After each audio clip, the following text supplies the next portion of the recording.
What's up, y'all? Welcome back to Sports Minded. I'm your host, Brittany Young. And before we get into today's episode, I want to encourage you to go back and watch my last episode that featured Fox Sports studio host Mike Hill. We talked about a lot of sports topics, including the revenue sharing model that's on the table for college athletes and whether or not they'll be required to sign contracts moving forward. So, y'all be sure to check that out and like and subscribe to the channel.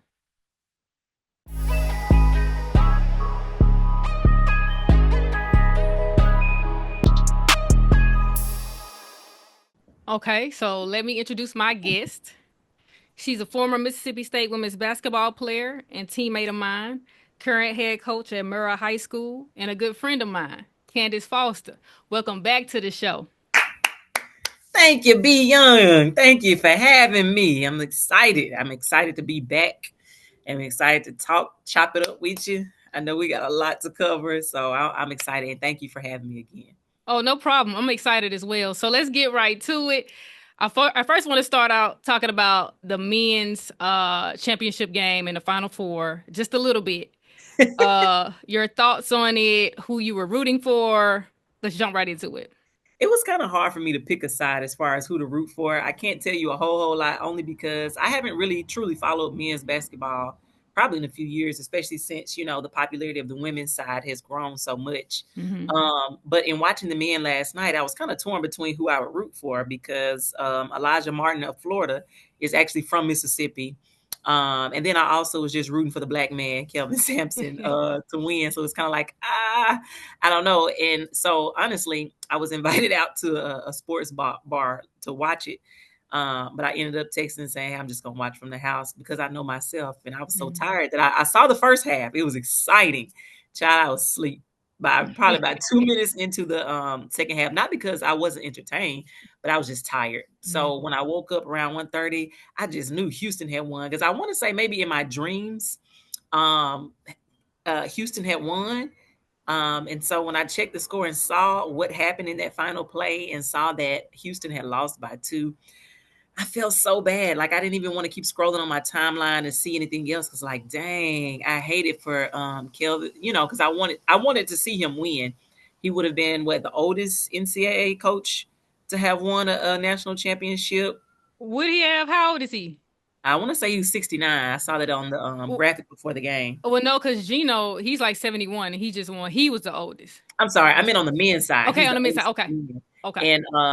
And transversely, if that's the right word, the guy that won at Florida is the youngest to have won as a head coach since 1983, I want to say. So I thought that was a pretty neat stat.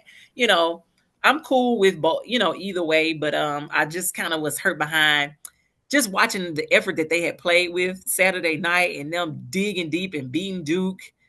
And then I just wanted to see it happen for them. You know what I mean? Because they play so hard. It's hard not to root for them. You know what I mean?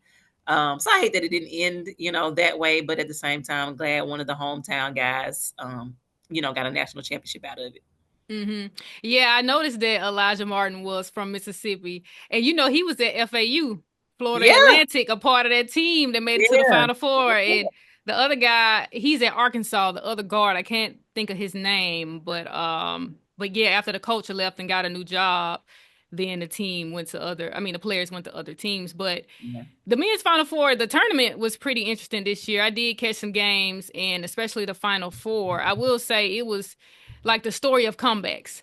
So like Auburn was down. No, Florida was down and came back and beat Auburn. And then Houston was down to Duke and came back and beat them. And then the same thing happened to Houston in this championship game where they were up by as many as 12. And then Florida came back and beat them. But it was a competitive game. It was like even though Florida was down by 12, you never felt like they were out of it. And it ended up being a good one throughout. Some crucial mistakes down the stretch at the end of the game for Houston. Turnovers, and Florida capitalized off of that. And I hate they didn't even get a shot up on the last play of the game. That was tough. To travel, I, go ahead. I was about to say. Yeah, go ahead. I was just gonna say I'm happy for the SEC, the men. They were the best conference this year. So to see them back on top and the SEC team to win, that's a plus. But also, like you said, the black man, Coach Sampson, man, he's been there. Like the past 5 years, I just saw a stat. I think it was ESPN, how he made it to the Sweet 16, like two. I think I want to say two Sweet 16s, an Elite Eight, Final Four, championship game. It just hasn't been able to get over the hump. So I want to see him win one, and it's tough because especially in the times we're in, you're putting together a new roster every year, so you don't Yeah. know when you'll be back. So you Yeah. want to win when you're there. Yeah. So, but go ahead. What you were gonna say? I was just gonna say, well, one, SEC, it just means more. I am surprised with how great and dominant the SEC was this year on the men's side, because to me, in my opinion, I've never thought that we were one of those power conferences. We've always had maybe a couple of power teams like the Kentuckies, you know what I'm saying? But just consistently across the board, it's been a while to me that the SEC has been as dominant as it was this year. And I also thought it was pretty cool to see, and I wanted to ask your thoughts on this, to have all four number one seeds make it to the Final Four. Is that a big deal or what? No, it is, because I can't remember the last time that happened. And besides UConn on the women's side, who were a number two seed, and if Juju hadn't got hurt and we had Yeah, that USC UConn matchup, who's to say that it wouldn't have been USC? yeah, All number one seeds. But for the women, you usually have a three seed or lower, like one, two, or three seeds that's in the final four. It's rare that you have higher seeds than that. The guys, it's more likely to happen. So it was yeah. surprising that it was all number one seeds this year. Tend to have like you said, a lot more upsets on the men's Men's side than side. you do the women. That's why it's so much easier to fill out a women's bracket, because typically you just pick the higher Yeah. seed team and you expect them to win. But I will say this. Something that I did notice, although, like I said, I didn't follow the men's and watch the men's tournament as much this year, I did catch the latter half of the Duke Houston game. And like I said, the first half of the national championship game. And one thing I will say that I noticed, and you made a good point to this, is that, it's hard to coach, when you're coaching up a new team every year, right? With the transfer portal, all that. But one of the things I did recognize is the poise that those teams had in those moments where they were down. Like I think about Houston. I remember them being down 7, and it may have been a minute and a half to play, or less. And I just remember the point guard walking the ball up the floor, and I'm on my couch. I'm like, dude, y'all are down. Why is he not sprinting up the floor? There was no pressure. He was just walking it up. I'm like, what are they doing? And they end up scoring like back-to-back press, timeout, press, steal, layup. So it was like, even though it was like a minute and a half and you're down 7, it's like they quickly, because of his poise, because of his composure, it's like, okay, they did what they had to do and they got it done. They got the dub. So kudos to those young men. But I think that also speaks to, and I don't know if that young man is an upperclassman. Do you know the point guard for Houston? Oh, I think he's graduating. Crier. That's who you Yeah, talk that's the about. name. I Light skin with the think. braids. Oh no, Or that's Sharp. That's Sharp. oh, Sharp. Okay, yeah. He I don't know what his classification is, but if he's a senior, I think that speaks to the importance of, even though we have the portal ins and out, it's important to have some veterans on those teams as you transition from year to year. Yeah, if he is a senior, I hate it because he was one, and I mean, so did Crier. And of course, if you had a ball in your hands down, in late in the game, you're gonna Yeah. make mistakes. So Crier stepped out of bounds, driving to the goal. That was a turnover, and then the ball went off of Sharp's leg on one possession, went out of bounds. They lost that possession. And then he was the one who wasn't able to get the shot up. So hopefully he's able to run it back. I don't know if he's a senior or not. You want to come back after something like that. But, Well, let me ask you this. You think Kelvin Sampson has another year in him? I don't know. If he does, he better be in that portal heavy. He better be getting players from JUCO, mid-majors, try to get the best roster possible and try to win one this year. He has to. I mean, if Gino is still going, I didn't realize Gino was 71. So I think he may have 2 or 3 more years in him. That job is hard. It That is. job is really hard. And it's really hard to repeat success at that level, especially at that age. Now, I know I watched something this morning with Gino, how he talked about, even though he's 71, he doesn't feel it like his other friends. He doesn't look it like his other friends because he's around young people all of the time.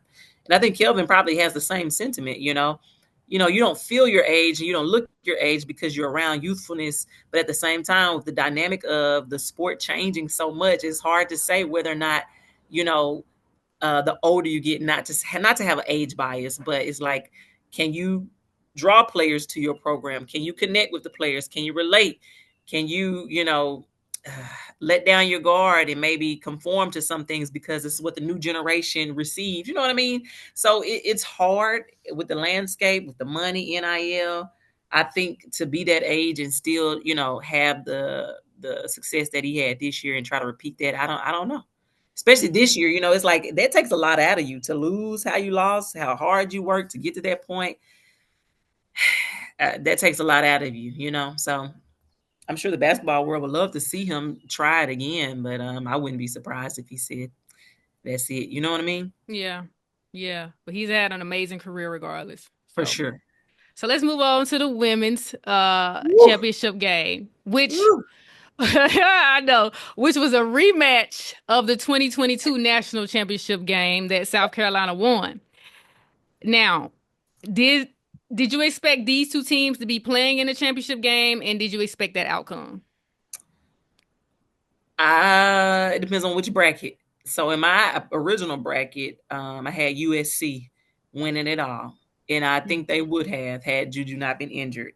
But when I knew the matchups would be South Carolina and UConn, I knew that UConn would win. And I told somebody this. I said this game is either going to be a blowout, or South Carolina is going to win.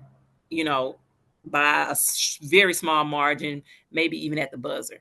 But it turned out how I thought. I think that UConn just proved its dominance. They had an incredible run. They finally were healthy. They've had the experience, you could say. Well, did they have the experience?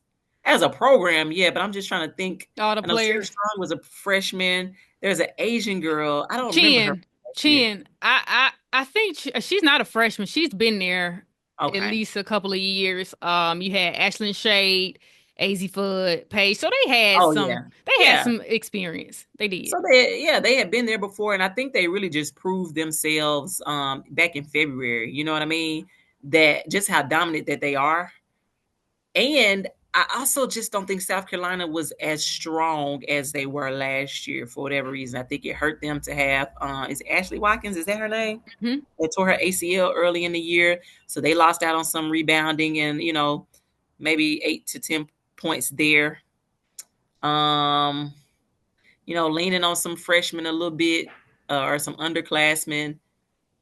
I just didn't think they had the it factor. They showed a lot of vulnerability, and I also thought it was unique that everyone that they had lost to that this season was who they ended up matching up with in the tournament. Um, they ended up beating Texas, huh? Did they play Texas? Yeah, No, who? South Carolina. Didn't they play Yeah, Texas? yeah, they did in the Yeah. Final Four. So I was surprised. No, I'm not surprised that they got there again. But I mean, I had them as a Final Four team, but I knew UConn was gonna handle that the way that they did. Seriously. Okay. I would say South Carolina was the safe pick. I felt like UCLA had a great chance to win. So if anybody, I would have said South Carolina or UCLA. Now, when you just said who you just said they beat everybody who beat them in the regular season. Who? They lost to UConn. They had lost to Texas. Is one more team. They lost to UCLA, but they didn't end up playing Playing UCLA. to, okay, okay, UConn okay. did. So my mistake. But 2 of the 3 teams that they lost to this year, they saw again in the tournament. Yeah.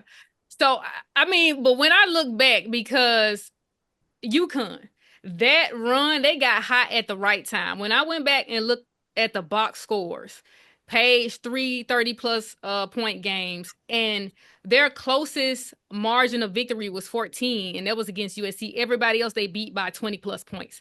So when I tell you they got hot at the right time and everybody was clicking, like the run they put together, so when it was UConn and South Carolina, I'm sure Vegas had them, projected to win. They had the Who? highest Vegas, like, you know what I'm saying? No, Vegas had who projected? UConn. Oh, okay. So South Carolina came in as the underdogs, which I get it. They beat them by 29 at South Carolina early in the season. But I didn't expect that type of game again only because of the game they had just played against Texas, South Carolina. So that game against Texas, they looked like they were about their business. All the players who were struggling to score were finally establishing a rhythm offensively. So Bree Hall, Pow, everybody contributing. That's the type of South Carolina team that we saw after they lost to UCLA and they started running through teams up until they lost to, UConn, how they lost to UConn. But before that Texas game, I would have said, yeah, they're going to get blown out by UConn because they struggled to score against Duke. They struggled to score against Maryland and Indiana. I didn't watch that game. So, but I didn't watch it either. But when I looked at the stats and, the box score, I'm like, so it's like, so I'm just like, and I saw those games in Birmingham in person. So I was just kind of like, what do you look like that for, you Mac? I'm mad at myself. I'm mad at myself. Foolishly, I bought them tickets. Foolishly thinking that I was actually going to have the time to get there and enjoy myself. But that money went to waste. Man, I couldn't even find nobody that wanted the tickets. That was crazy. And I was giving them away for free. Really? But I want to say this real quick. I think that South Carolina showed themselves. And I'm going to tell you this. I told somebody, I feel like they cheated against Maryland. Okay. Well, not that they cheated, but I feel like the refs kind of gave that game to South Carolina because Maryland should have won that game. I thought that they outplayed them. I thought that they scored a lot better, but they just got some tough calls down the stretch, some foul calls that shouldn't have been foul calls or foul calls that weren't called.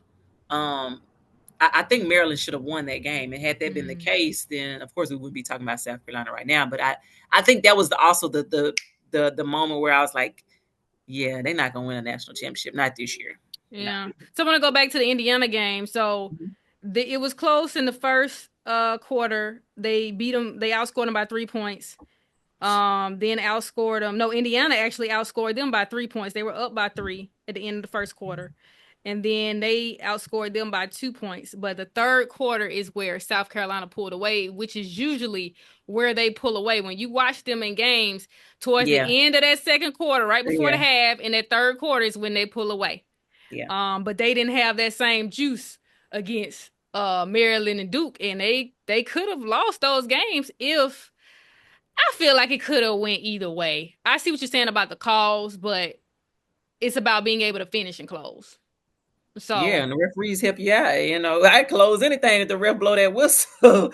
And I'm not taking anything away from Dawn Staley and her team, man. I love Dawn Staley. I love what she represents for the culture for women's basketball. But I think that there's a reason why they didn't win. But I tell you this: if they keep everybody, which we don't normally see a lot of movement for them in the portal as far as losing kids to the portal. So if they come back with a hunger after getting beat the way that they did, I can see them winning it next year. I can. Yeah. It'll be the same scenario when they lost in 2023. They lost to Iowa. Iowa came with that perfect game plan. And then they lost to them in the Final Four. And then, that's when LSU came and beat Iowa. And then they came back and got their lick back in the championship game against Iowa and won. Yeah.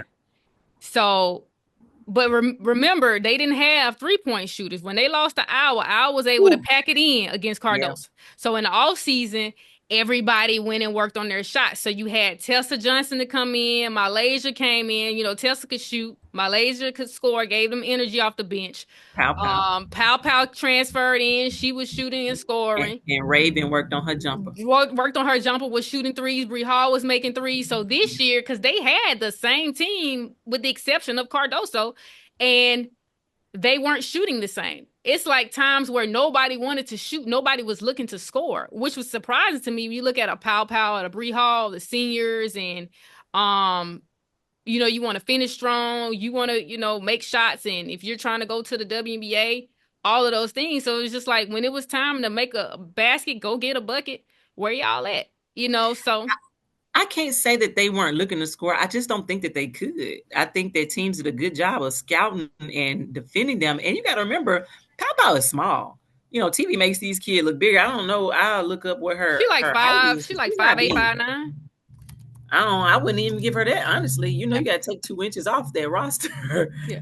But it's times where she would attempt to create her own shot before, but it was like if she not catching and shooting or coming off the curl screen, it's like that's it. I mean, yeah, they were shooting, but they weren't making shots. But it was just like a lot of times we pass and who gonna take the shot? And then your post players end up getting the ball and shooting a one-legged fadeaway. So I said this to somebody. I said, oh man, my thought just escaped me. But it was right on target with what you were talking about. Oh, this is what it was. South Carolina is a really good team full of really good players, but I don't believe they had a star. No, they didn't. When you talk about someone looking to take that shot or embrace that moment, I don't think they had that. I think you have Malaysia Fulwiley who would have taken on that role, but she was, and I don't want to say this the wrong way, but she was constantly benched or, she didn't start. And then honestly, she just was a no-show in this championship game, baby. Yeah, She stunk it turnovers up. and stuff. She stunk it up. Well, I will say the ebbs and flows up and down. Yeah, Yeah. there are sometimes you wonder why Dawn is taking her out when she would be scoring. It's like she's in a rhythm. Why are you taking her out? But there would be mistakes she would be making on defense or getting in the air. Turnover, being out of control, getting in the air, and you don't have anywhere to go. So you trying to give it to your post players and they fumble the ball. That turnover is on you, not them. So the decision making. So I would see it, But she is, when you think about a star and what she's capable of, she is. I think she'll embrace that role maybe some next year if she stays. I saw, and I want your opinion on this. I saw something on social media where people were talking about she should get in the portal, she should transfer. What do you think? What do you think about that? We gonna get to that. We gonna get to that. So fault. I just wanted to just focus on this. So going back to UCLA, and I know you felt like they weren't really like that this year.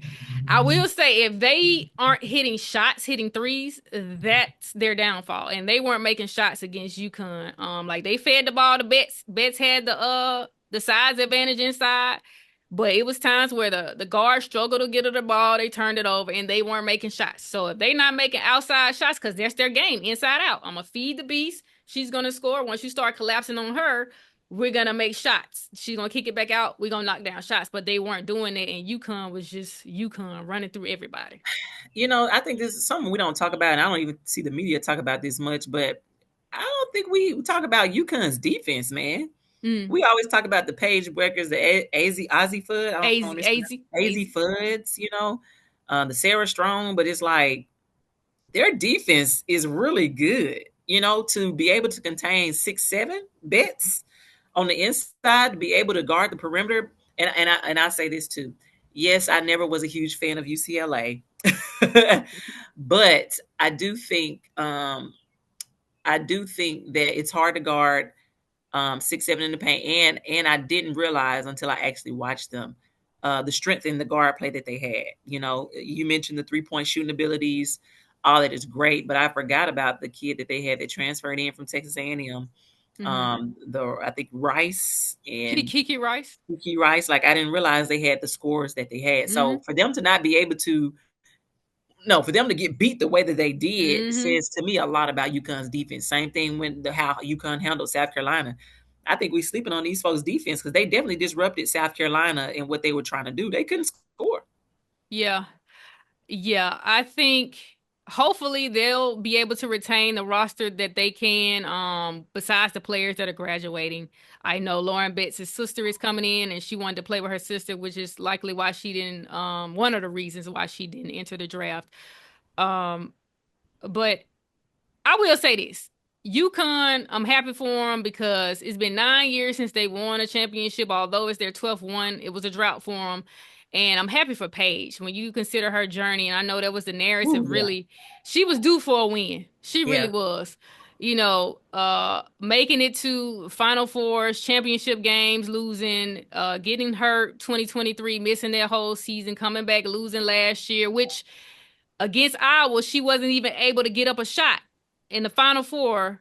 You remember they called that moving screen? They played against Caitlin Clark, so they didn't even get a shot up, and we weren't able to see if they were going to be able to advance, which I hate that. A lot of people were mad about that. So to be able to come back, win this year, have the historic run She did. I think she became the all-time leading scorer for a UConn player in the NCAA tournament, passing Maya Moore, like Oh, the most okay. points you score in a tournament. Like, Right. you know what I'm Okay. saying? Not all overall all-time Which leading I scorer, but in a still tournament. feel like you talking about in a single tournament or in her career. No, in the NCAA tournament. I think Right. it I'm was like saying. 477 points in the tournaments So this for is her career. over her career, which I still feel that that's so odd because how do I miss a whole year of Mhm. playing in a tournament and still have more points than Maya Moore? More. That is crazy. So that Paige must have been getting busy in the tournaments What then.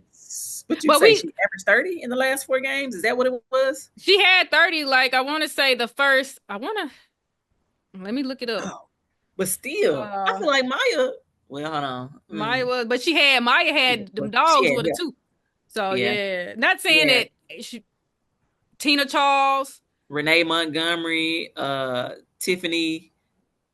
What's Tiffany last name? oh Play for Tiffany Hayes. Hayes. Yep. But Um, yeah, so she didn't have to score as much. Where she had AZ and Sarah Paige had AZ and Sarah Strong, but it was just like she came into the tournament with a chip on her shoulder and she yeah. delivered. So she really went out how every player would want to go out. You win a national championship, that tournament run, about to be the number one pick. So it's Yeah. really a storybook ending for her because it's Yes. like it's like started on top because she came in. I think she was freshman of the year. You remember she won the Yes. ESPY award for women's best women's Mm. female women's athlete, and she gave that speech where she was Oh advocating yeah. for black women athletes, and Yeah. and then the injuries came. So it was just Mhm. like she kind of fell off a little bit, and people kind of forgot about Dre. And you had, you know what I'm saying? And that's when Kayla Clark, Juju, and Payne like, Yeah. I'm still here now. Okay. And went back out on top. So Yeah. I'm happy for her. Yeah. I love how she responded for sure. That reminds me of another player, which I'm sure we'll talk about later. How their story turned around for the good. How people maybe have counted them out, but they ended up having a really great career, Who? or ending to their career. Haley Oh Van Lith. yeah, yeah. Hmm. So Paige, okay, She against USC she had 31. So these last two games, I think she had like 16 or something like that. She didn't have to do much work in the Final Four because Sarah and AZ stepped up. So against USC she had 31. Uh, let's see. Against Oklahoma, I still find that hard. How do you outscore Maya Moore, who went to the Final Four for 4 years? I think. against Oklahoma she had 40. Yeah, she put up 40 against Oklahoma. Still, it's Maya Moore. You Four right. years of the Final Four, and you still outscore her. But it's like you said, I guess when you consider the balanced scoring that Maya had, because she had probably a little more help. Paige, how many years was she there? Was she there 5 years or six? I think it was 5 because she missed the one when she tore her ACL, so she came back I wonder what 2023. year she graduated high school. And then against I think this is either South Dakota State. I think it's South Dakota State. She had 34 in the second round. And then the first round, Yeah, she graduated in 2020. oh, she only had 11. But the second round, Sweet 16, Elite Eight games, she did numbers. Mm. So yeah, kudos to her. What were you just looking up? When Paige graduated high school, which was 2020. So you're right. She would have been a 24, but she got the extra year after that injury, probably a medical red shirt. So yeah, she had a really good career. Yeah, but I enjoyed it. I enjoyed watching the games and good tournament. So it's gonna be It interesting was. to see, yeah, next year, like all of the movement that's happening, which we can go ahead and transition into that, talking about the players in the portal. Yeah. So first, I want to talk about some of the players who have already committed to, new teams, new schools. So we can start with Tanaya Latson. Okay. The Okay. leading scorer in D1 women's basketball, coming from Florida State. She's committed to South Carolina. How you feel about that? I think we talked about this a few days ago, Mm-hmm. actually, about possible landing spots for her. What makes the most sense when you look at the career of somebody like, Haley Van Lith went to a place, it didn't quite fit her, so now she's looking for a system that, where. Let me say it this way: we talked about maybe finding a place that it would best benefit the athlete and the program. You know what I mean?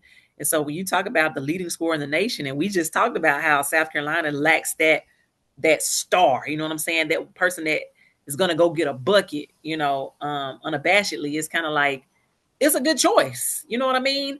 I feel like did we talk about other possible landing spots for her? Was North Carolina in that conversation, or was that somebody else? We were talking about teams that needed scores, like a Yeah, prolific score. So we talked yeah. about North Carolina, we talked about Duke, and then Oh, we also talked about South Carolina, which yeah. the more we watched this Perfect. tournament, I was like, they need a prolific score. They need a dog to come in there. Look, we Yeah, giving you the ball to go get a bucket. yeah. Um, Is so she just a freshman? no, she's a junior. Oh, okay. So she's gonna be a senior next year. Was she at Florida the whole time? Florida State, Florida uh-huh. State? So Hmm. I'm not sure if this is gonna be her final senior year or if she still gets another additional year. These folks Um, be in school for 8 years. right. But if this is her last year, this is a great move for her. Yeah. I think a lot of people felt like this was coming because she played high school ball with Raven. Oh, Yeah. I saw a tweet like that today. I wasn't sure how really. No, I thought Raven was a senior. I thought she was a senior this year, so I didn't know she had another year of eligibility. So that just adds another element for South Carolina, or another validation. Anyway, Validation. another stamp to say, yeah, they'll be back in the championship game next year for sure. Yeah. Which I was no, I always thought she was a junior this year, but I think she had a knee injury or something early in her career, which is probably why she got an extra year. So I don't know, but I knew she had another year. So when people were saying she was going to declare for the draft, I was like, I thought she had some more eligibility. But she running it back with Tanaya, and I feel like it's a win for both sides. You talk about what South Carolina needs. She'll come in and be that scorer for Yeah, them, which is why I feel like Malaysia should also stay. You'll be absolutely. yeah, you'll be starting this year. So it'll be this is my starting five I have for them. You have Raven, you have Malaysia, you have Tanaya. That's three scoring guards. Now I know Yeah, Tanaya, was she the point? I mean, she can bring it up, but she's an off guard as well. Raven is more so your point facilitator, guard. Hmm. floor general. Malaysia, she can get out in the open floor, play on the Hmm. wing. So I like those three together. And then in the post, you'll have Chloe Kitts. Depending on when Watkins comes back, you probably start Edwards first. Because Watkins still has another year. Oh yeah, yeah. That makes sense. Come Start back. Edwards, Yeah, and then because Joyce. it at first it was Watkins and Kitts starting. Joyce always came off the bench. She and Fagan came off the bench. Then once Watkins got hurt, Fagan started to start. Um, Okay, it's. I wonder what Fagan is. She'll be back too, huh? she's graduating, so she probably declared for the draft. Oh I don't man, let know me if she see did or who's not. all a senior. Girl, I'm looking at the roster right now, right? Mm-hmm. And I'm just gonna tell you, the only seniors they had were Bree Hall. Mm-hmm. Chloe Kiss is classified as a junior. Mm-hmm. Um, Sakima Walker, the 6'5" girl, she didn't play a whole She lot, didn't but play. she was a senior. So really, the only uh, scoring they're losing perhaps is Bree Hall and Pow Pow. Sanaya Fagan And Fagan and Pow Pow. and Pow Pow. You're correct. So Yeah, they're gonna be tough. you replace Pow Pow with Latson. Yep. Okay. They You did don't need a replace the big. big girl. I actually saw where Raven said, now let me go get us a post player. But Oh, you have Chloe Kitts already. You uh-huh. have Joyce Edwards, the point forward, which we didn't talk Hmm. about that, but that was a great how they utilized her against Texas. She was Yeah. bringing the ball up, and there was a mismatch for Oldacre, and in Uh-huh. which it wasn't for UConn because you had Sarah Strong. Right. Um, but they should utilize her at the point forward position more next season. And But you have kids. Go ahead. I'm sorry. I didn't mean to interrupt, but while you were talking about Joyce, I want to say I heard Don Staley say in a segment or something that Joyce is going to be the best women's college basketball player, when it's all said and done. Maybe I shouldn't word it that way, but she's going to have a phenomenal career when by the time she gets to her senior year. She's going to be up there in the ranks, is what she said. And I think, to speak just to your point about how they used her and how her game has grown. I was talking to another friend of mine whose daughter played AAU against her in the circuit, and said at the time she was just a back to the basket post player because of her size. So now look and see how she's away from the rim. She's like a stretch four. She's able to put the ball on the floor. She's super smart, academically, and it translates over onto the floor. So when you add that element, or she continues to grow her game, and you add those pieces around her, like you just mentioned, it's hard to say that South Carolina won't be back in that championship game. They're always a contender, and I'm gonna say this, which people saying Malaysia should transfer. My thing is, where are you gonna go where you have as great of a situation that you have in South Columbia, South Carolina? Those fans love her. Like, I witnessed that, in person. They love all of those young ladies. They love Dunn. So I know you're not hurting for anything as far as NIL money, collective money, all of that. You automatically have a chance to win at least one or a few SEC championships while you're For there. sure. You're gonna win at least. She has 2 more years. So out of these 2 years, you're gonna be a contender. You're gonna make it to the Final Four, have a chance to win another championship. So there is no other place for you to go to have that same situation. Now you can go somewhere and say, I want to average 25, 30, but are you gonna win? That Tanaya Latson is coming from that same situation. Yeah. So don't let these folks trick you out your spot. Like, you got to understand when you got it good. I'm just being honest, because now you're going to start. She should start. You still have 2 more years. You're already on the WNBA's radar. You're already one of the talked about players coming off the bench. So I'm interested to see what you're going to do as a starter. So again, it's a win-win. I like Latson being there, and we know it's a great situation for her. So yeah, that's one of the ones I really like. I didn't know Malaysia was from South Carolina too, so that just adds another reason why she should return. It's like a hometown thing if she's on that type of time. So hopefully she stays. I hope so too. Okay, so let's move on. Olivia Miles committed to TCU. How you feel about that one?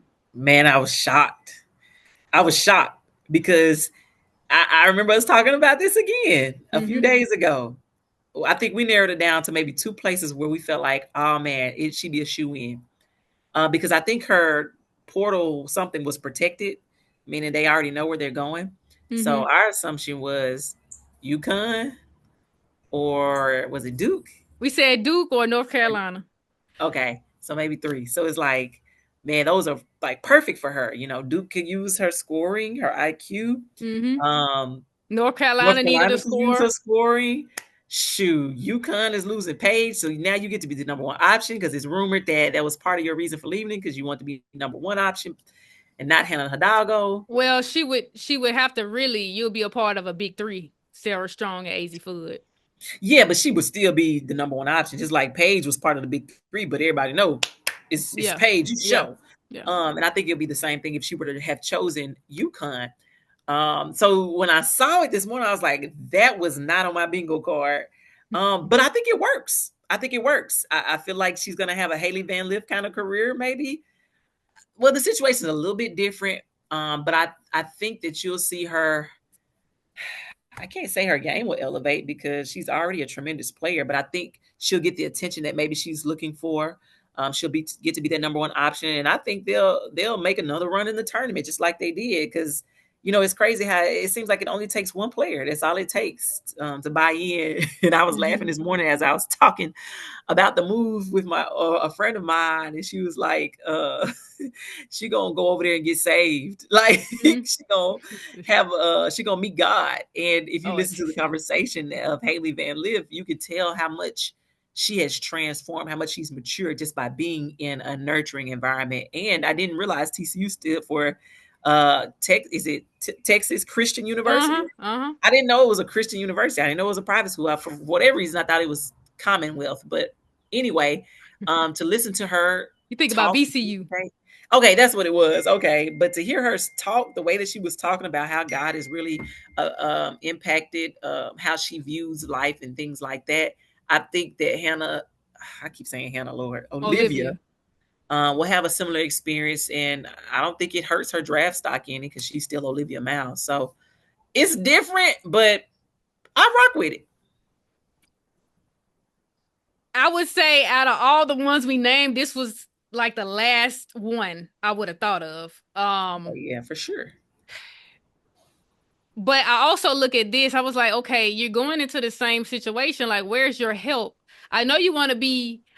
Chanel Gumake said on ESPN that she wanted to be the primary option. You are already going to be the number 2 pick playing with Notre Dame. If you came out in this year's draft, playing with Notre Dame, all season long, they had the best backcourt with her and Hannah. We know what you can do. We know Hannah was the leading scorer, but you were still going to give them 15, 20, 8 to 10 assists, for sure. 8 to 10 rebounds. You gave them more. You're a stat stuffer. Yep. So I don't feel like you need to be the primary option where I want to do everything on my own. Like, if you want to see how much more you can do offensively, that's cool. But I think somebody also said she wanted to work on her defense. She wanted to grow as a defensive player. And that's why we were talking about Duke, like her playing for Kara Lawson, who was a great point guard, and she was going to demand you to play defense. You have to play defense at Duke. And Duke also still needed a score. And then UConn, of course, you going over there, you have help. It's not all on you. Because one of the things with UConn this season, and that's why they got hot at the right time, because they lost all of the big games they played in the regular season, like against, I think they lost to USC. I think they lost to Notre Dame too. They lost to Notre Dame. It was another one. So, and it North was just Carolina like, State. Okay. In the ACC championship. No, Oh, no, they won. I'm sorry. It was in the regular I'm talking about UConn. I'm talking about UConn now. I'm sorry. Notre Dame beat everybody. They beat Texas. They won. Besides, they lost to TCU and Now they went on the swamp. I'm saying when they lost back to back. Early in the season, they lost to TCU and they lost to somebody else like Utah in a tournament early. And then when they lost these last 2 back to back, they lost to North Carolina State, and then they end up losing to like Virginia Tech, which I feel like was a slump game after the first loss. But I'm talking about UConn. UConn were losing the big games. The AZ Fudd was hurt for the longest. So we didn't see Paige and AZ playing together. So you talking about last year? I'm talking about this year. This year, UConn was losing the games, like the big games, big matchups. Look at them. I thought they were healthy. This year. They weren't healthy. AZ Fudd was hurt. AZ Fudd was out for a while because I was like, I'm waiting to see them play together. And then AZ finally got healthy. I don't know why I thought that was last year, legit. No, I'm looking at it now. Go back. Let's go back to before the tournament. Yeah. Oh wait, this gives me everything. I don't need to go that far. So they lost to Tennessee. UConn lost to Tennessee. Oh, I remember that. They lost to they lost to USC. Yep, by 2. They lost to Notre Dame by 11. Yep, I see it now. Okay, so they lost, and they also, that's it. So they lost those 3. So I'm just saying, I'm saying without a player, having all your players healthy. So Olivia is somebody who's battled injuries. Do you want to put all of that on you? Like, you want to go be the primary option, you still need some help because it's hard. And you look at, even though USC had a lot of players, it would always mainly be Juju. You know what I'm saying? Paige, Gina was like, it's hard if you're just relying on Paige. She needs some help because at first KK Arnold, Shade, all of those players weren't really giving them much. So I'm wondering, does Olivia have or know of some other players who are coming? I think they're going to be in this portal again because I think that was just the first big splash. I think they're going to get somebody else, preferably be a big, which I think they'll get. They But I'm got looking. she's 6'7". They got the 6'7" freshman center from Kentucky, Clara Silva, already committed. Oh, in the portal, out the portal. Out of the portal. She came from Oh, Kentucky. okay, So she'll be a sophomore next year. That's why I okay, said they love those 6'7" post players because Sedona Prince came. I think she just hadn't played. So she wasn't on the team before last year. Haley Van Liff came out of the portal. I think some other players. But see, that issue, they didn't have a bench. If it wasn't Haley or Sedona scoring, you had a few other players who can, starters who could score, but they didn't have much from the bench. So again, it's gonna take more pieces. It's gonna be a lot on you. mm-hmm. Um, so I'm just I'm just thinking about that. Maybe she knows of some other players who are coming, or maybe feel like some other players will join her. I'm jumping a little bit ahead of some other players in the portal, like a last tier Poa who left LSU. I think she'll be a nice piece for TCU. She's a big guard Okay, who can shoot, plays I can see that. defense. And then you have a facilitator like Olivia who can help you, create for you on offense, and make it easier for you. So, So what you think about that post player from LSU that transferred, the real slender girl? Would she fit there? are you talking about Samaya Smith? Yes. Which I'm wondering why she left because Murrah is gone. You know what I'm saying? I think she actually started this year because she hurt her knee last year, came back. Why are you laughing? So, I'm laughing for a couple reasons. One, it was the way you said, I don't know why she left. As if like, girl, what you doing? But two, I keep thinking about Del Rosario, who also was the big girl from LSU that came off the bench that was in the mhm, portal. I'm yeah. laughing at another girl that I follow who shared that she was Rosario was transferred. She was like laughing like she need a job. She don't need to get in the portal. She can go get a job. Who, Rosario? But she just a Yeah. sophomore. She gonna be a junior next year. The point was she should not be playing basketball. Oh man, why they say That's that? wrong. Cause I guess because she was to their standard, she's just big and soft. You know what I mean? Not Mm, to, I don't. Anyway, I got you. But with the games I've seen her, okay, a lot of these post players, they have a tendency to be soft. Sedona Prince, Kits oh and my fake. god, I'm just saying that you going up, you fading away, you big, go in there strong. It's like some of the South Carolina players, all the fade. Now when it's good, it's good. The fade away off one leg, Fagan and Chloe Kits. Chloe Kids for But sure. you know what I'm saying? But I think if I'm not mistaken, Lisa Leslie is supposed to be working with the post players. Hmm. I've seen it. I don't know how true that is, but that could be her bag because I know she's gonna work with Angel Reese. And then if she's Hmm. working with these post players in college, you're Yeah. working with players in the WN in college, like that's your bag. I know she said she applied for a couple of WNBA jobs, didn't get a call back, but working with the Lisa? post player, yeah. She said that on Angel's podcast. Um, but yeah, so that's probably gonna be her bag, developing these post players and getting their footwork and stuff right because just banging, like going face up game, spin Hmm. move, going to the baseline. South Carolina players love going to the inside. I noticed they rarely go to the baseline, like go the other way. But not I was just going not just to pick on Del Rosario. Rosario. I don't want to mispronounce Hmm. her name. But she had times where she came up big for them, and then she had also times where she was like, okay, you could have been a little tougher. That's every big. Um, I don't know.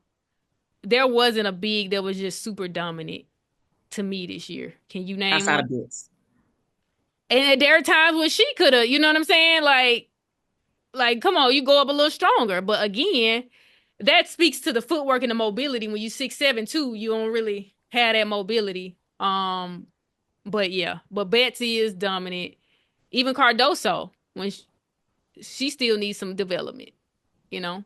Um, Oh, for sure. Yeah, yeah, that's what I'm for saying. So sure. yeah, Betsy's probably the most dominant, but she can still develop more too. But yeah, so TCU, they like that. They got the same thing they had this year, they're going to have next year with Olivia Miles, that nice PG, just like with Haley. And I guess maybe Olivia saw how Haley's game grew and she spoke highly of Mark Campbell and she wanted that same situation. And now with Sedona leaving, they went and got another 6-7. But it's going to be the pieces around them that's really going to help them get back to that Yes. Elite Eight and get them over the hump. So we'll see how that goes. I think I'm gonna go back and watch the end of the TCU Notre Dame game and look at that handshake line. I be looking at that kind of stuff. I'm like, did you see any assistant coaches or any coaches, hugging and whispering something in somebody's ear? I be peeping. So no, somebody was saying like Tampering. like she already knew where she was going, so she had already been talking to somebody. Because she hit that portal. They hadn't even made it back to Notre Dame good. She had the news drop. Y'all just left Look, Birmingham. who she texts Candace daily. Candace, I Yeah, gotta get out of here. compliance. So, but people like it was nasty work to go to the team that just beat you, that just put you out. Ah, yeah, that's tough. That's tough. That's why I say you gotta look back. Excuse me, some flying around, but look back at that handshake line, man. I think I saw something. I think I saw something. Yeah, but in just that meltdown of Notre Dame, entirely because they had several players that hit the portal. I hate It, that for Neil Ivy, black woman. But that's the name of the game that we in now, kids jumping in that portal and then she'll bounce back. She's gonna get some pretty good kids too. I believe that. yeah. But when something like that happens, I don't know if it was a culture thing or a locker room issue. I don't know, but yeah, I expected them. It's kind of like they just folded in that Sweet 16. I expected way more out of them. Um, they I could have think there really. was Go ahead. I'm sorry. I was just gonna say they really had a chance to get to the Final Four. I feel like if they had beat TCU, I mean, beat Yeah. TCU, they could have had it. They would have had a chance to beat Texas. They had already beat them in the regular season. So, but it's just I don't know. It was. I mean, when Olivia did play, because Coach Ivy played her in spurts. I know she had an ankle injury. I mean, it's like your last game, but when she got in there, she was doing her thing, balling, and then she'll come back out the game. So I was like wondering what she was doing as far as how she played her, and it was That just like, probably had a factor for sure. yeah, it's just like they didn't give their best. I didn't see their best for it to be Sweet 16 tournament game. But speaking to that, Kate Koval, the center, she was a freshman this year. She's actually at Notre Dame. She's actually going to LSU. She committed to LSU, so I guess she's gonna replace Smith Rosario. and Yeah. Rosario. Well, I'll say Rosario more so than Smith because they're the same type of post player. Smith was more of a mobile. She's more your Angel Reese, Morrow type post player. You know what I'm saying? More athletic, more mobile. Okay, more And mobile for sure.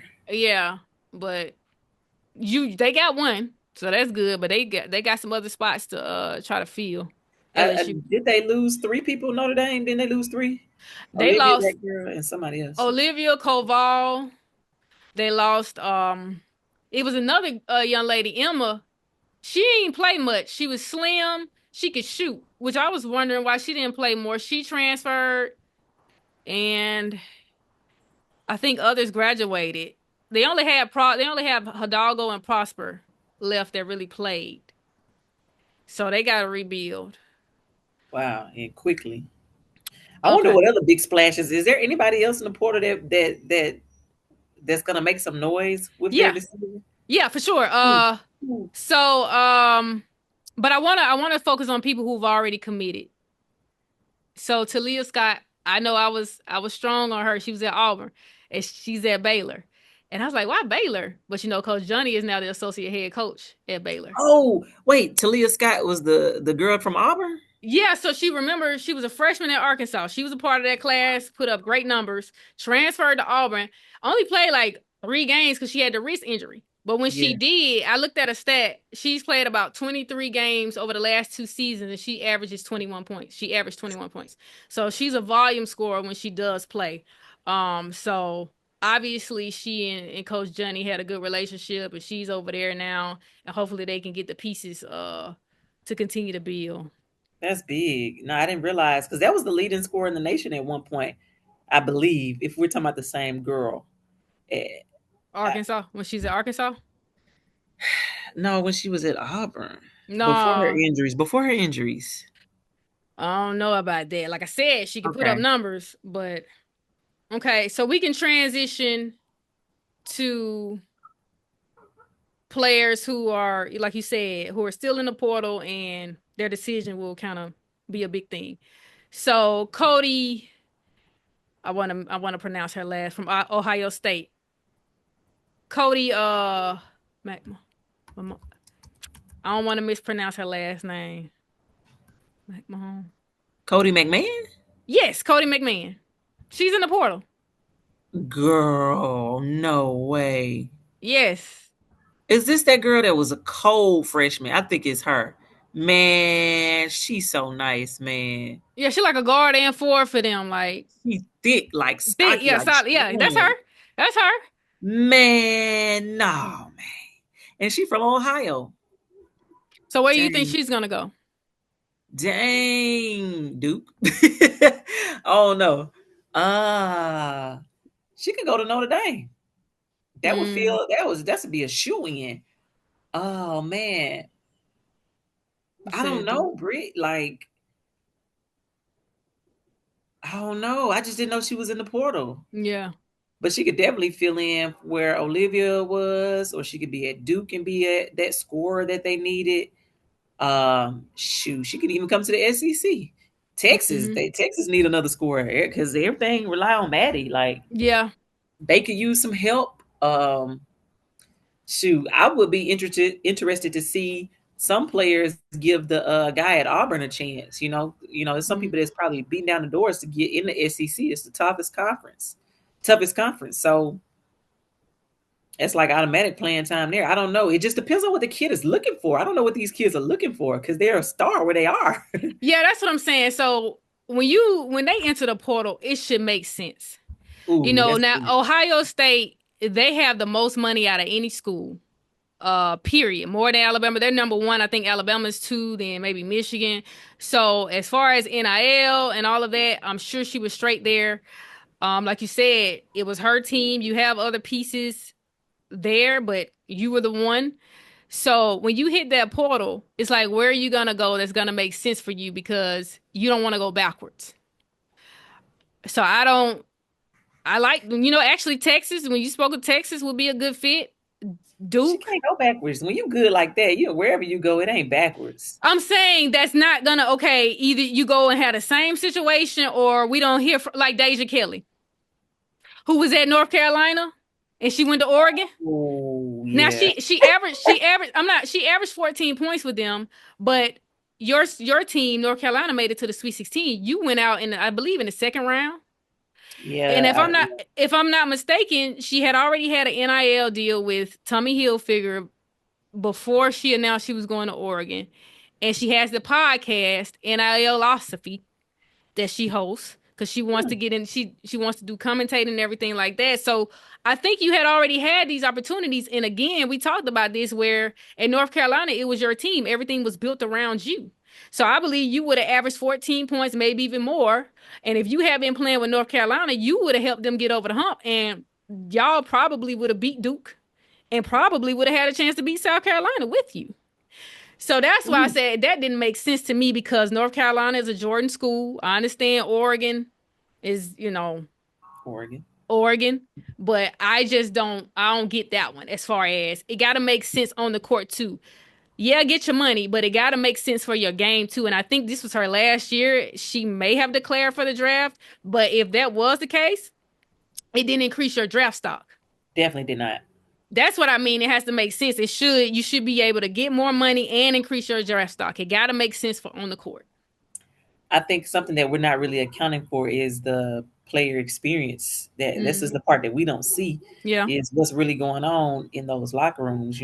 I think even from experience, we could speak to, having been around, success. But can you say you have a relationship, with your coach when it's all said and done, or how you're being treated, how you're being handled, what things are allowed within the program that kind of rub people the wrong way. It's like, do I sacrifice what looks good for the sake of? I mean, what am I sacrificing my peace for the Mm-hmm. sake of this makes sense to the outside world? Yeah, I got Mm-hmm. the NIL. You know what I'm saying? I got my draft stock where it needs to be, but man, it's a fight every day just for me to get in this gym and play hard, or I show up just because I love my teammates. So it's just a lot of factors that we don't see and know that maybe we're not considering. And then I'm gonna play devil's advocate to this too. This is a different generation as far as mental health or mental fortitude, like loyalty within a program or pushing through when times get tough, or understanding that being coached hard is not necessarily bullying. It's just a demand for or an expectation for your performance. So just another little way to look at things, perhaps. No, I'm with you. So yeah, if it was for a reason that we know nothing about, then I get that. Peace of mind is everything. We know Yeah. that in our adulthood. Now that we hit those 30s, peace of mind. Ooh-wee. Listen, okay. Ooh-wee. So I can't be mad at these young folks for getting that, going after that now in their careers. Probably in a way that we didn't and we couldn't because the rules didn't allow us to really do that. So okay. Kayomi Miller from Rutgers, the standout freshman. Yeah, She's in the portal. I can see that. No, I'm saying she was at Rutgers. Where do you see her going? Ugh. She a dog, but she need to be somewhere where they gonna let her be a dog. Notre Dame. You know, go Well, ahead. no, is she a point guard? She's a point guard. Mm-mm. I don't know. Name some more schools. I gotta remember who in the world is good. You know what? I'm gonna say her. I'm finna name some other players in the portal. So Georgia Tech now, Coach Neil Fortner, she retired. So a lot of them hit the portal. But I don't know what happened. They had a complete meltdown because we were speaking highly of them and they was balling and they just fell off. But they have some great guards. So Danny Carnegie, she was ACC sixth player of the year. Tony Morgan, she was their starting point guard. And then Kara Dunn, she was another guard for them. All of them are in the portal. So when I think about those three guards and Miller, they're definitely Ole Miss type guards. They definitely Coach Yo, Ole Miss. Hey, if I'm Coach Yo, I'm in the portal trying to get them.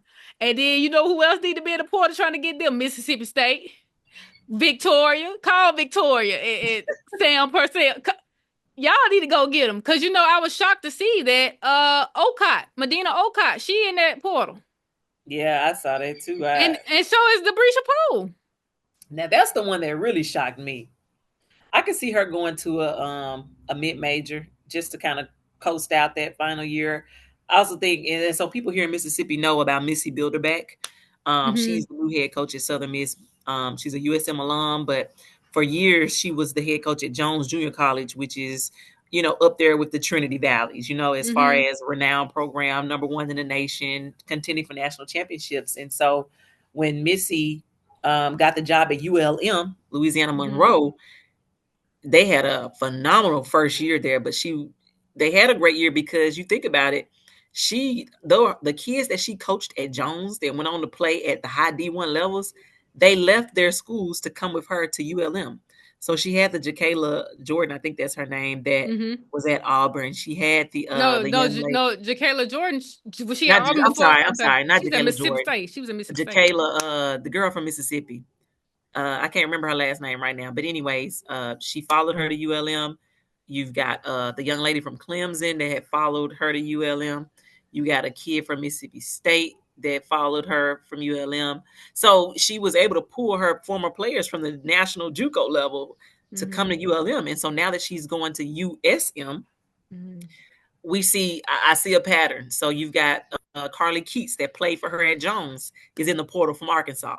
You've got Debrisha Poe, who's at Mississippi State, who didn't play for her, but I could see her maybe teaming up with a young lady by the name of AP that played at Jones and then went to Southeast Louisiana, who's also in the portal. Now, this is not confirmed information, but I see the trend.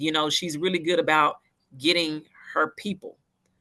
Even JK and the kid from Mississippi State that left and went to ULM with her have already signed to follow her to USM. So I said all that to say I can see Debrisha joining forces with them and them having just running through the I think they're Conference USA. Are they Conference USA still? I don't Whatever know what they Troy are. is, Sunbelt. Maybe it's Sunbelt. But regardless, I can see that happening. But going back to your point, I do believe Mississippi State has to get in that portal. I do believe that I feel like they're kind of like Notre Dame in that something happened.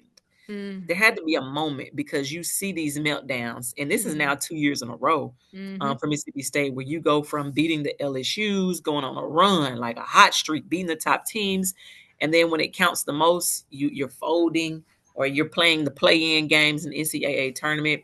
And that's not to take anything away from Sam Purcell because he has a really hard job. Coaching in the SEC is tough. Mm-hmm. Following the act of Vic Schaefer, tough. The recruiting world is tough, so it's a lot to ask, but yeah, we need some players for sure.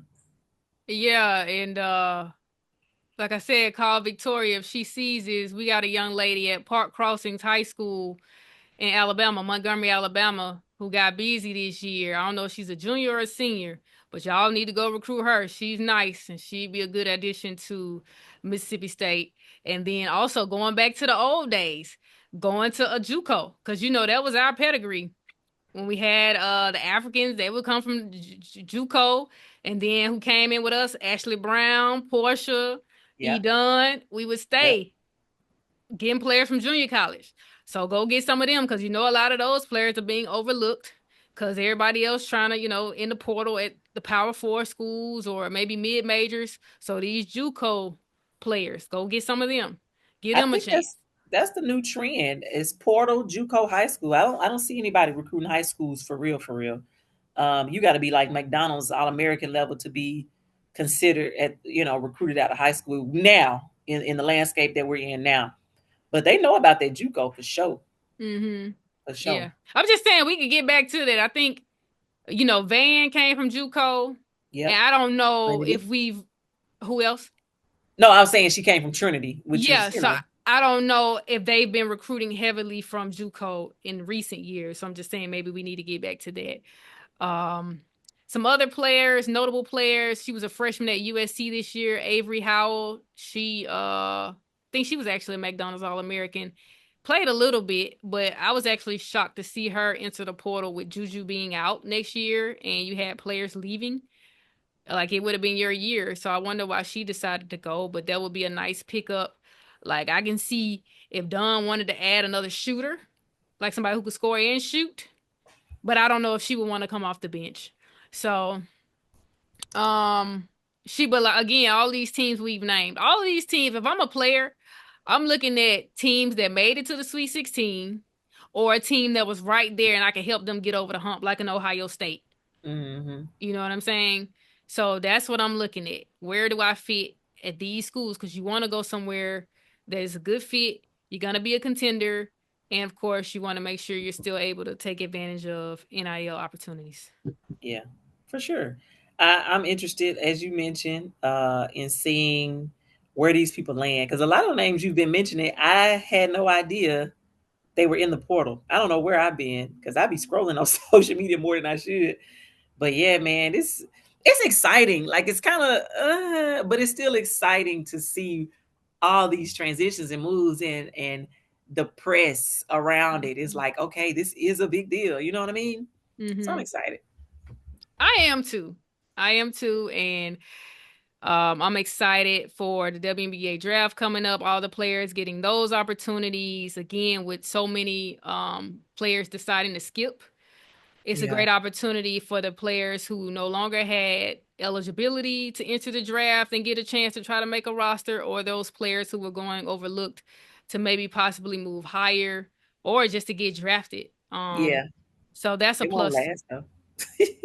You said what? I said they ain't gonna last though because when them ones get the next year, when Olivia enters the draft, then Oh, they gonna take that spot. that's what I'm saying. That's why this year, you know what I'm saying? Even if you're a player that maybe was a junior or maybe had another year, if you had a really good year, this would have been your year to go because next year is going to be pretty star studded. So, I know we got the draft coming up next week. So I just wanted to mention that. So all these players in the portal is exciting. The draft coming up is exciting. It's just an exciting time for women's basketball. I love it, man. I love it. I love it. I love it. Yeah. Well, C-Suite, I appreciate you for hopping on with me. You know, we were talking about this. We wanted to have this conversation. It's been real. For sure. So yeah, anything you have going on that you want to let the people know about? Not a darn thing. No. um, I did want to say this. I guess in another conversation, this should just be a phone call. I finally think I saw what we had talked about on our very first episode about the new, not CBA, but I just saw something about the NCAA salarying their players Mm-hmm. and how that impacts current players. I just thought that was interesting. So I love to chop it up with you about that at some point too. But beyond that, Brittany, I absolutely love what you're doing, sports minded. I love seeing you in this space. I love how you I love just seeing you in your element. It's the ebb and the flow. You know what I'm saying? You keep us on topic. You don't, it's just really smooth. So I'm proud of you, man. Keep on, keeping on, keep pulling these amazing guests. I'm a subscriber already. So hey, anytime. I just love being able to talk sports with someone. So that's really cool for me. So thank you for having me once again. Good deal. And thank you for all of that. I receive all of my flowers, all of my blessings, all of my love. I appreciate you. And Praise this God. for sure, most definitely. This has been another episode of Sports Minded. I'm your host, Brittany Young. And until next time, be blessed. We out of here. Peace.